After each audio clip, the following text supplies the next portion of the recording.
Hello and welcome to my knitting podcast. My name is Irma and you can find me on YouTube, Ravelry and Instagram as Wolwerkjes. Welcome to everybody who is watching this video.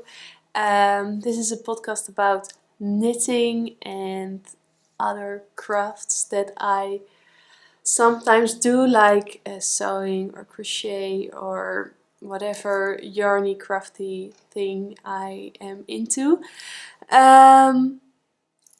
Let's get started. I always start with what I am wearing. I am wearing, and it is no surprise to returning viewers, again it is my Vertices night shawl. And I think I wear it every day. I'm not going into the depth of the pattern. If you want more information about the pattern, you can watch a few episodes back where I talk about this pattern a little bit more. Yeah, it's so easy to wrap around. It's warm enough to give that extra warmth you need when it's colder, but it's not too... I'm looking that way because my cat is around here. At least sometimes wants to eat my knitting project. So I just had to watch him for a little bit. It's not so warm that you get too hot when you wear it inside, but it's warm enough that when you go outside it gives a little bit extra warmth. So yeah, I really like to wear this. And let's go on to the other thing I'm wearing, and I have to stand up. I am wearing a... oh, I hope I can show it. I'm wearing this trousers. It's high-waisted and yeah, I made it, and I used a sewing pattern out of Knip. That's a Knip Mode. That's a magazine here in the Netherlands that comes every month, I think. And I have a few issues, and this one I made, I can pop in the down bar which pattern out of which issue I made for Dutch viewers that want to make it as well. As you can see, I have quite some room around my waist, but it still doesn't slide down. I think that's the most important thing with the trousers, that it doesn't come down when you're walking. It's a problem. It's not a problem, I'm happy with it, but my waist is smaller in comparison to my hips and bottom. And when I make trousers I need to make sure that it fits over my widest point. And that means that most of the times that means that my waist is a little bit too big, and I don't mind it in this pattern. When I have a skirt that's fitted, it's a problem, but when it's a skirt that's a little bit flowy, I just measure it to my waist, so it will fit there nicely. But that was no option with these trousers, because then I wouldn't get in.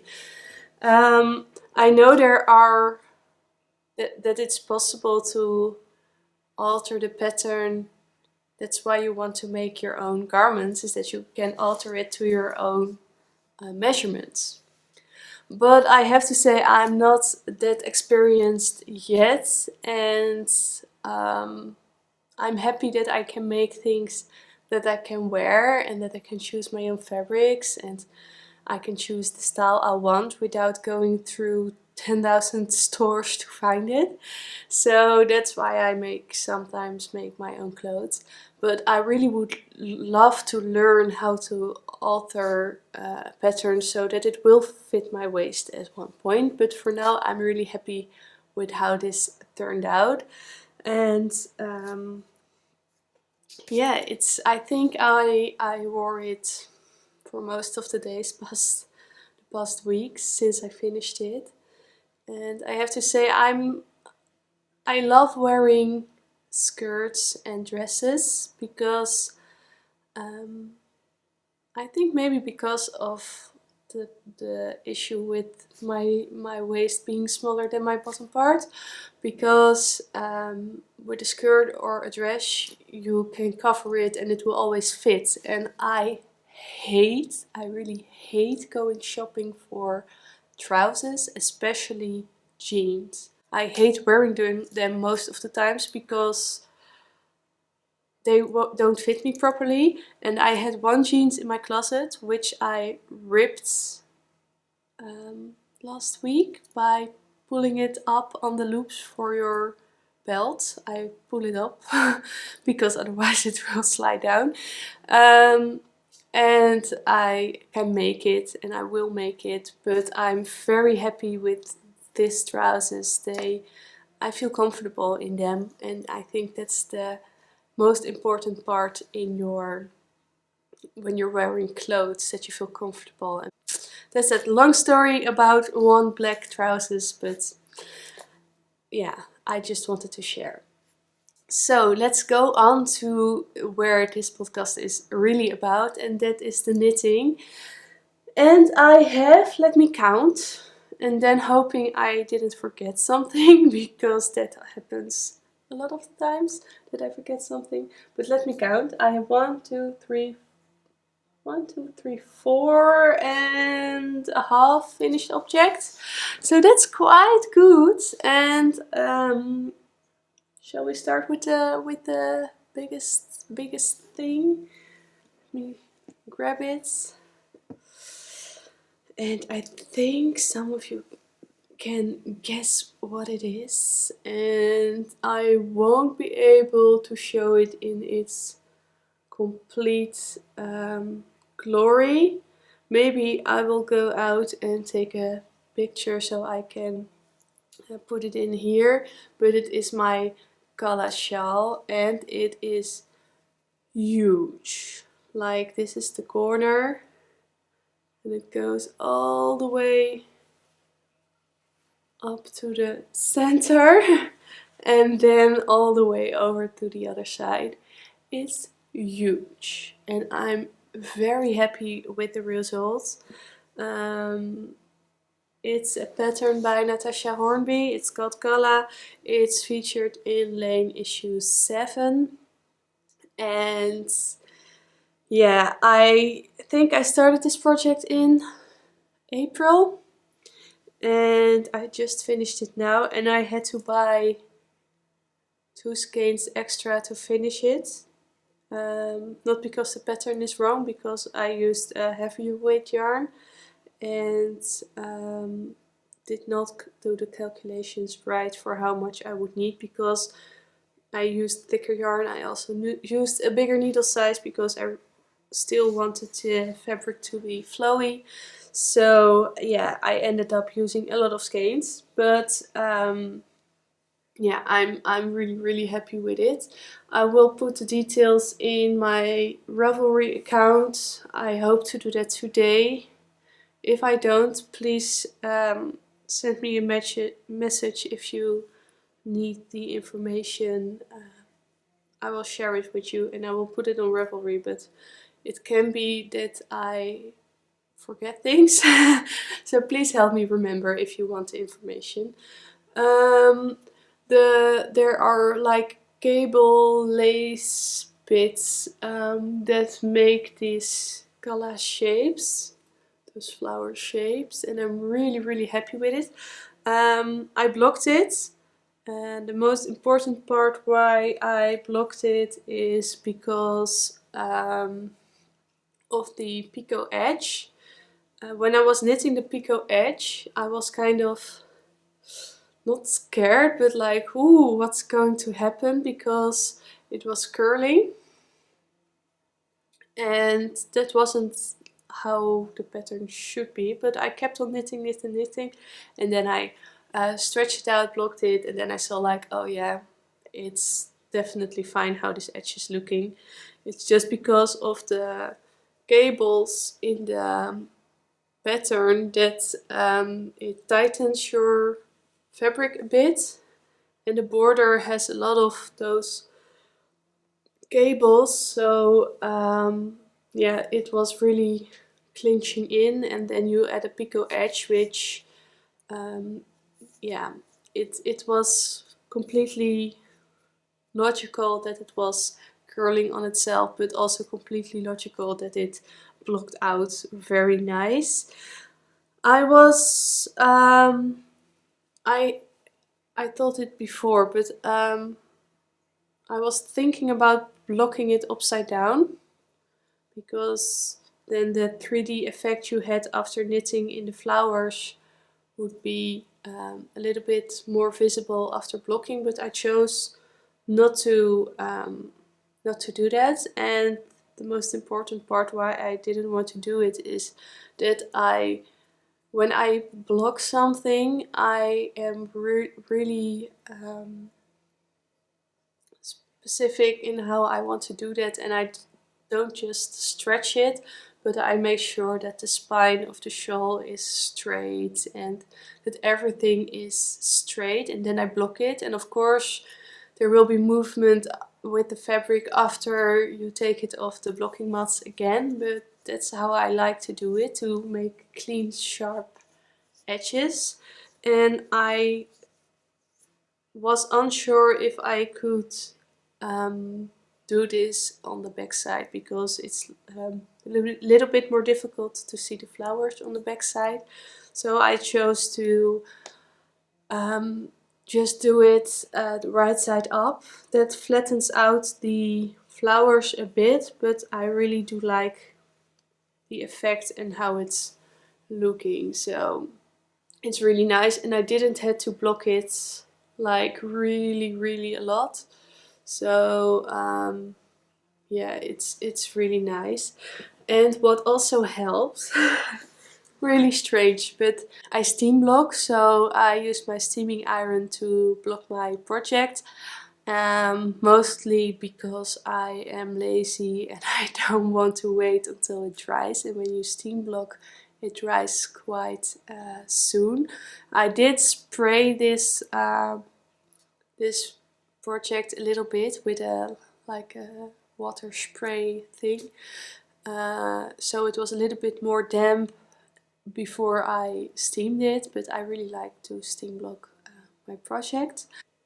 When I finished a scarf or a shawl or a blanket, I take them, I put them on my bed when I'm sleeping, not under me, but over the top of the cover.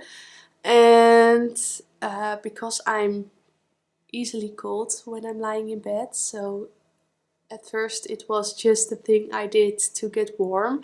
But once I've done that with one of my projects, I noticed that because of the movement you make during the night, your fabric get the feel of like when it's worn a lot. So especially when you're knitting big pieces, you can feel that your yarn at the beginning of your project feels different than on the part you just finished, because the beginning part has been worn out more. There's friction with your fabric on your clothes and you're handling it, so it gets softer. And I noticed that when you put those projects on your bed, within a few days the complete project feels softer, just because of your movement in your sleep. And I really like to have knitwear on my bed because it makes me warm and cozy, but I noticed that it really helps with making your shawls more beautiful. I think more beautiful. And I think most knitwear gets more beautiful and softer when you wear it a few times, and this is something to fasten up this process. So yeah, this has been with me on the bed for a few nights now, and it's so really cozy and warm. It's really big. When I can try to show you, when I stand up, when I put it over my shoulders, and I just let it hang over my shoulders, it comes really low, below my bottom. I don't know if you can see that, but yeah, it's a really big, long, warm shawl.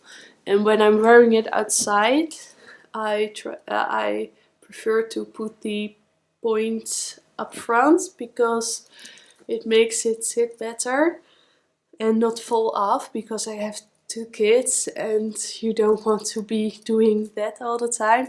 So I put the point in front and the long corners around, and I wear it like that. And yeah, I love it. I'm really happy with it. And yeah, it's a really fun project. It's not a difficult knit. I know some people are a little bit scared of this pattern because it looks so intriguing, but but it's not difficult. You have to read and you have to trust the pattern, but there are no strange stitches in there, or most of them are just knit purls, some yarn overs, and a few cables. But a cable is more like fiddly than difficult. It's not complicated. It's only a little bit more harder work. Because of the thicker yarn I used, this one did hurt my hands a little in the cabling. But yeah, it's really beautiful written. It's really good, easy to follow the instructions, and yeah, I'm in love. I really like this project. I have another finished object, and it is a pair of socks. They're both completed now. I started these socks in January. Last year I did the Grocery Girls sock bash, so did a sock every month, and you can enter each month or enter every month, and I entered every month for the last year, so 2018. I entered every year, and then I started this socks in January, and I just finished them. So that's how long it takes me to knit a pair of socks this times. I knit a few pairs of socks in between, but not for sock bash, and those were just yeah, I don't know, they're fun, they're really warm. I really like the feel of Regia yarn. I wear socks every night because I get cold so easily. I really love walking on bare feet, especially in summer. I walk on bare feet outside in the garden, and when I can I walk on bare feet, but my feet get really easily cold. So especially when it's in the colder months, when I go to bed and my feet are cold, I can't sleep. So I learned my lesson, and I'm wearing really warm, cozy socks every night. So, and those are really cozy, so I don't know why it took me so long to finish them. I think one of the reasons is I knit the legs so long. Most of the times I knit shorter legs. That's one thing, but I really liked to see how the colorway evolved. So that's one of the reasons. And the other reason is when you see the second sock, I knit them cuff down. So when I started this, I was thinking they're not gonna match up. Then over here, there was a knot in my yarn, and there was something strange happening in the skein, and I couldn't be bothered with matching the repeats up again, so I just continued knitting, and you see that yeah, over here I jumped in the pattern over there. So they're not matching, they were not supposed to be matching, but as you can see, because of this hiccup in the skein, over here they match again. So I end up with 2 socks matching on the feet, not matching in the leg. And it's fine, but after this this part I was a little bit bummed with bumped with the skein, I think. That's just my opinion, but when you make skeins that give a certain color repeat, you can't sell them when there is a knot in there. Not unless you mention there is a hiccup in the skein. So yeah, that's the thing. But now they're finished and I can wear them, and you can see this is where I was last time I showed them on the podcast, and I knit top down. So I knit from this a little bit of the leg, the heel, and the complete foot in the past 2 weeks. So that's quite a good thing, I think. And yeah, I can take them off the blockers and I can start wearing them. So that's really nice. Second finished object. I told you I had 4, I think. So let me see, 4.5 I said, I think. So another finished object you could have seen on Instagram, because I really wanted to use this project, and I didn't know how the wearing would affect the look, so I thought I will post a picture, and in that way they have been visible in all their beautiful glory, and if they get dirty, I can still show a clean object, but they're still good enough to show. I finished my mittens. I finished one of them last year, not last year, I think February. Last February I knitted one of them. I put them away because the weather was getting nicer, and now I have finished the other one with the thumbs, and they got worn almost every day. Now we are in a like of, it's a little bit warmer outside now, but we had, I think, 1.5 weeks a little bit above 0 Celsius, so almost freezing, and you can really use mittens then. So I'm really happy with them. I noticed that my tension was a little bit different in the first and in the second, so one of them is slightly smaller than the other one, but not so much that I notice it when I'm wearing them. I notice it a bit when I'm putting them on, but I also notice that it's less noticeable every time. So that's fine, but when I'm wearing them I don't notice, because I think I would be irritated if I felt during wearing that one of them is smaller than the other one, but when I'm wearing I won't notice. So I'm really happy with those. Those are patterns by, this is a pattern by Ellie from Skeindeerknits, and it's the mitten club of last year, so that's the second mitten club, I think.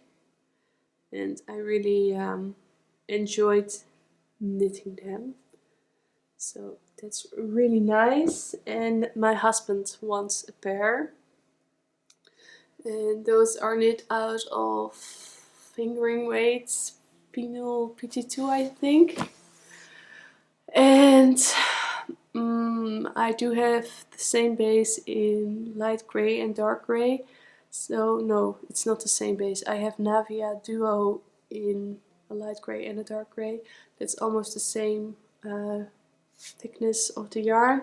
And I think I will go up, like, those were knit on 2.5 millimeters. And I think I will go up to 2.75 millimeters just to make them slightly bigger, so he can put them on a little bit more easy. I have quite some room left in this mittens, so I think he can fit those, but it would be nice to have a little bit more space to move your fingers around, I think, for him. So I will go up a little bit in needle size, and I think the fabric will be still tight enough to make it look nice. So that is my third finished object. I have a fourth and I will show you, and it's the cowl I was knitting with the, yeah, I call it flames. I think people can also call it leaves, but yeah, I like to think of them as flames. And this is not a cowl that is meant to be worn like really big and like a lot of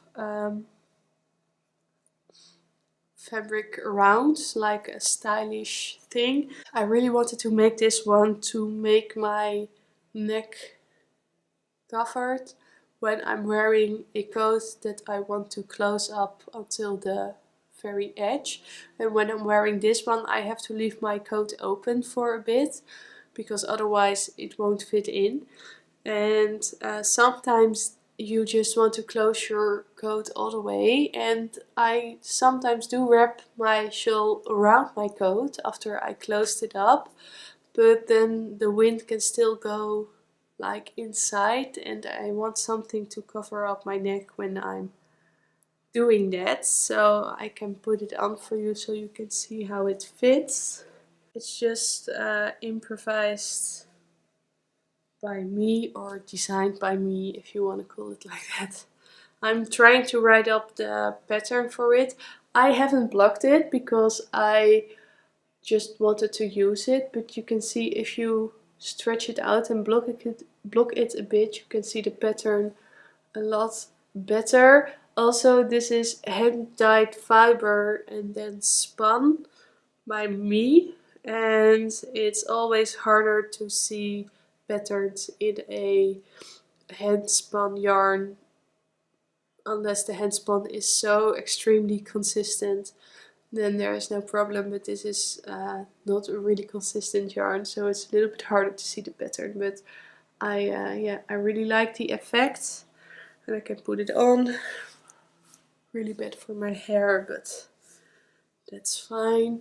And you can see it's not big. It maybe I could make it wider at the bottom than on top, but really all I wanted to do is cover up this bit. So, and that's what it's doing. So, and you can choose to like really pull it up and put it over your nose, which I have to say, I always do cover up my nose when it's freezing outside, because if I don't know if you can, if you have the same thing, but when it's freezing outside and you're going outside without covering your nose, it really hurts and you get like a headache instantly. So that's why I knit it a little bit longer, so I can cover my nose when I have to.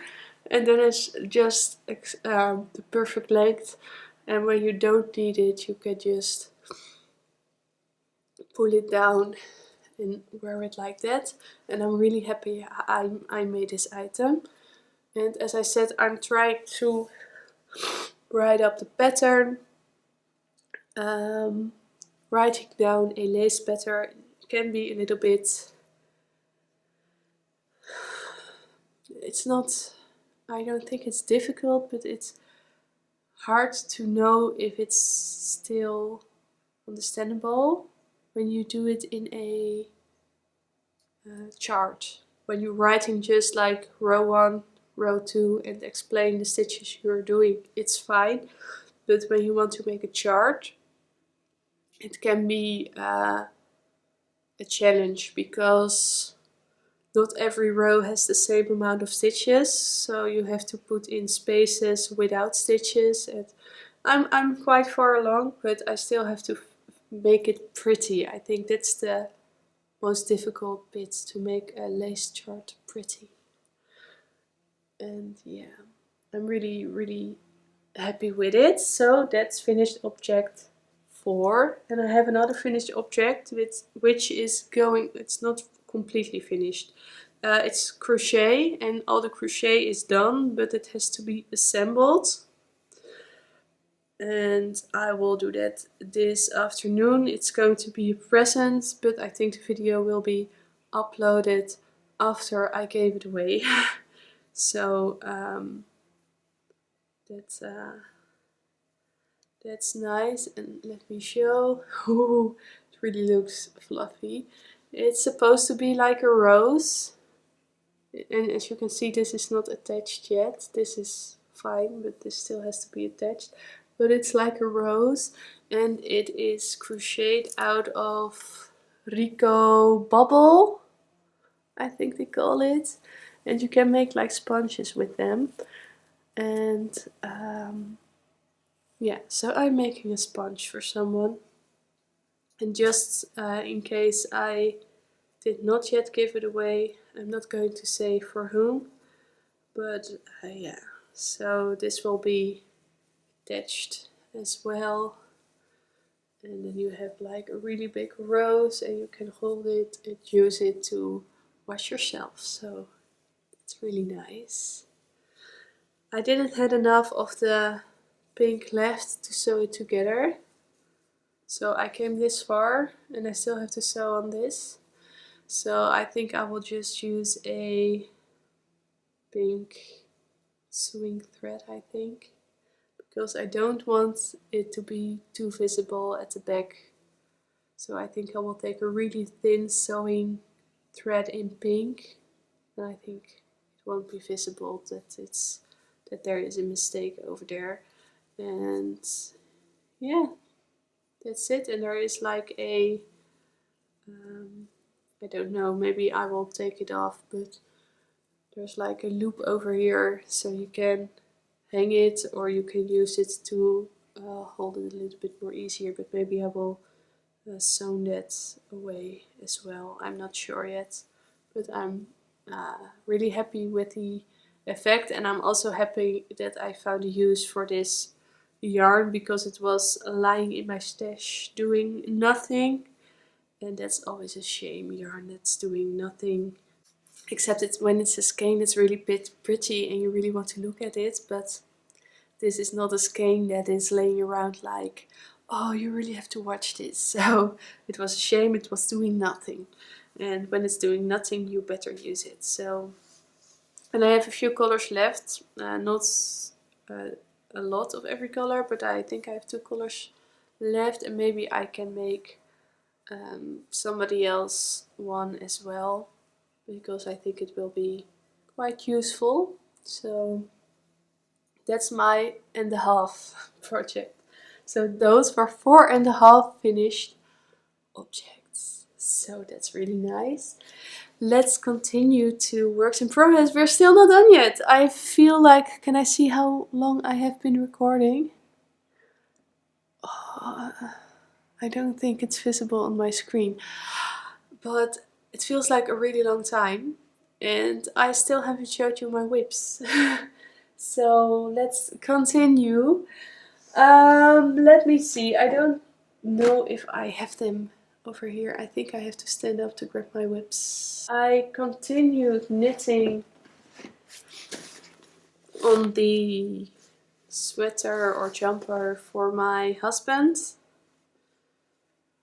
and the progress skipper is over here, and I had to knit back a little because I made a mistake in the lice pattern, which is a shame, but I really don't like it when it doesn't match up. I think it will be really noticeable if there's one row offset. So yeah, I had to go back a little. This is the owl, so since last time I knitted like 12 rows or something, which is quite nice, seeing the amount of stitches on the needle, because it's really thin yarn. So there are quite some stitches over here. The ribbing is really stretchy at the bottom, so that's why it's a funny shape right now. And I really can't wait to be at the part where more color work is coming in, because knitting lice is easy TV knitting, but also, like, I don't want to say boring, but it's not the most intriguing knit to do, which is fine and which you need sometimes. But yeah, it's growing slowly. I don't think my goal was to finish it before Christmas. I don't think that's gonna happen, because let's be honest, I think I'm not even halfway through the body. And then there are also 2 sleeves that need to be knit. So this isn't gonna be finished by Christmas, I think. But we will see. We will see. But I started it again, which is always good if I made a little bit of progress on it, because I really don't want to be in the same place as last time, where I put it away for so long that my gauge has been changing too much. That's what happened last time, that I need to rip it out completely because my gauge was so different. So I have to work on it quite regular to avoid that. And I think it's going fine. I have another work in progress, which is a new cast on. And I totally think that I'm going to add this to the Blame Dunder knit along, if it's only for the color.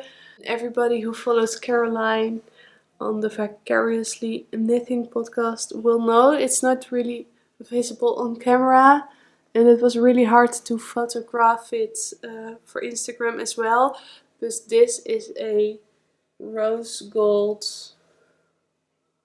yarn with a lot of sparkle, so really appropriate for everybody who doesn't follow her.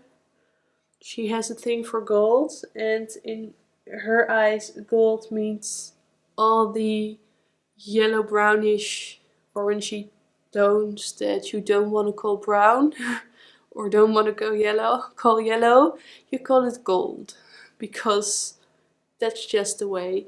So yeah, it really should enter her knit along. She's having a knit along where she says cast on what you want to cast on without take in consideration all the things you have to do. Just cast on just because you want to, and blame me for it. So it's the Blame Dunder Knit along, because she's Dunder Knit on Instagram. And that was totally what it was, because I was on such a finishing kick. I finished a lot of things, and I even finished the socks that were languishing around since January. And then I have the sweater for my husband I have to knit on. Don't have to knit on, but that's still a work in progress. And I have 2 other socks that are still a work in progress, but I didn't feel like knitting on them a lot. So this was really like, I want to cast something on for me. And I did. And it's going to be, it's really looking really small now. My waist isn't this small, but it's all ribbed and stretchy, so that's why it looks so funny. This is going to be the ribbed bralette, I think it is. And I will put the information on the screen. But it's a pattern for a bralette, so really short and like wearing a bra without wearing a bra. But I'm going to make it longer, so it will, and I will stand up because I have an idea. I think I will knit it so it will fit in my trousers over here, and then knit it up and finish it the same way as the pattern suggested. And then it will be like a really sparkly top, and when you put a cardigan over it, I prefer wearing things without sleeves under my cardigans, so this will be perfect. I do hope I have enough yarn. I have 4 skeins of this material, and I think it will be enough, but we will see. We will see. And then when I don't have enough, I will just put it away for a few months and ignore it. No, I'm not gonna do that again, but yeah, I hope I have enough. It's I think it's cotton and some kind of synthetic fiber because of all the sparkle, but there's definitely cotton in here. And I don't know if you can see, but it's really drapey. The yarn as well, because I do have a problem now, but it comes in those kind of balls with the cardboard inside, but it just slips off and I have a mess of yarn right here now. But it's also not that hard to untangle because it's so slippery. It's quite hard to knit with, that's a little bit contradictory, but cotton isn't that stretchy, so when you knit with wool, when you make your stitches, your yarn stretches a bit and then goes in a bit again, and it has a really comfortable experience of knitting with it. And I think cotton is a little bit more stiff to knit with, but it gives a really lovely fabric in this case. The only thing I hope is that it will be, how you say, it will keep its shape after I wore it. I'm a little bit afraid it will lose its shape after wearing it a few times, but that's only something we can find out by doing it. But yeah, it's really fun to work on, and we will see how long it takes me to finish it. I hope not too long, because let's be honest, you wear sparkles in December, right? So I wear sparkles all year round, but it would be fun to wear it in December. So yeah, a plain dunder knit along, and my second work in progress. And I don't think I have anything else that I have been working on. I'm thinking really hard, but there has been a lot of finishing, and I do have a lot of empty project bags now that are not empty, because I leave the yarn I used in until I wound off a mini in my Cozy Memories blanket, and I'm really craving for that project at the moment because of all the finished objects I have. I can add so much minis to my Cozy Memories blanket stash, and it always makes me want to knit on it. So yeah, that's really fun. But I have a really lot of projects bags with yeah, with some leftover yarns in it now, so I really have to clear those out. I have 2 socks that still need to be finished, and I hope I will finish soon. And I was thinking about a crochet project that is lying around, and I don't think I have touched it maybe in 2 years now. It's really been a long time, and I think I have the same problem that I had with the jumper for my husband, that my crochet gauge has changed since I worked on it. I'm not sure, but I'm quite sure. So I think I have to rip it all out and start over. And another thing that is holding me back a little bit with that project is that there should be some contrasting colors in there, with contrasting with the main color. And I bought it as a package, as a kit. And I don't think that the colors that should be contrasting are contrasting enough. Luckily, it's all just the standard weight cotton that they use, so I think I'm going to change up the color palette a little bit as well. And I think when I do that, I will feel more comfortable working on it again. But because I think that what you do is I will take it out so you can see. I just grabbed the project because it's easier to talk about it when showing. Let me see. It's the, oh, I forgot the name. It's the hyge cowl by Scheepjes, which is a yarn brand, and I can show it. It's starting off with some bubbles, and what you do after that is you embroider, you cross stitch a pattern on top of your crochet, which can give a really nice effect. But as you can see here the colors are really popping, but here you put the color over the background color, and I think it's a lot of effort to make all these cross stitches, but you can't really see what you have done. I think it needs more contrast in the colors for the embroidery part. So, and that means I will also change it in the bubbles. I think some colors are still usable, and I will have to see which I'm going to change, but I think this is really sad that you did a lot of work to make this nice cross stitch pattern, but you can't really see it. And I think maybe on camera you can even see it better than in real life. But I think, yeah, I really think that's a shame. It should be something that's worth doing, and when you can't really see it, it feels like it's not worth doing.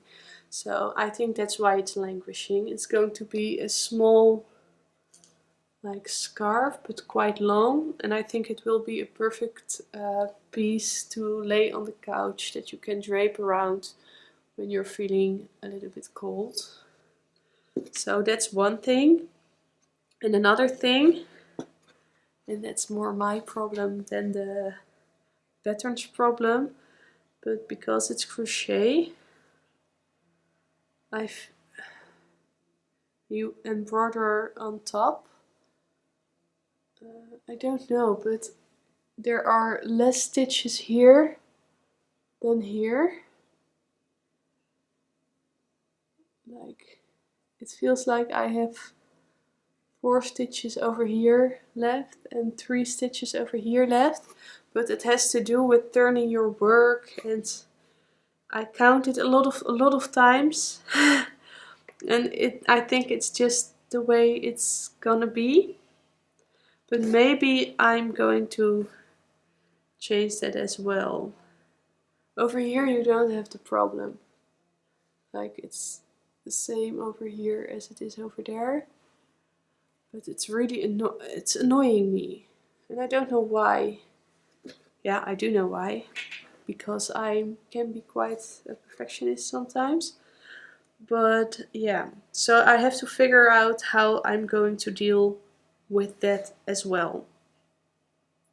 But I think it needs to be ripped back, and I think I need to dive into my cotton stash to see if I can put a little bit more color in it for the embroidery part, because otherwise it won't be used. And as I said just a few minutes back, it's a shame when yarn is just laying around doing nothing, and that's exactly what this is doing. So that's something to think about. The sun is starting to shine really bright now, so I think I'm going to take some pictures. And I hope you enjoyed this video, and I will see you in 2 weeks. I think that's the 15th of December, so that's still before Christmas. So see you next time, and enjoy your knitting and crafting, and I will see you soon. Bye!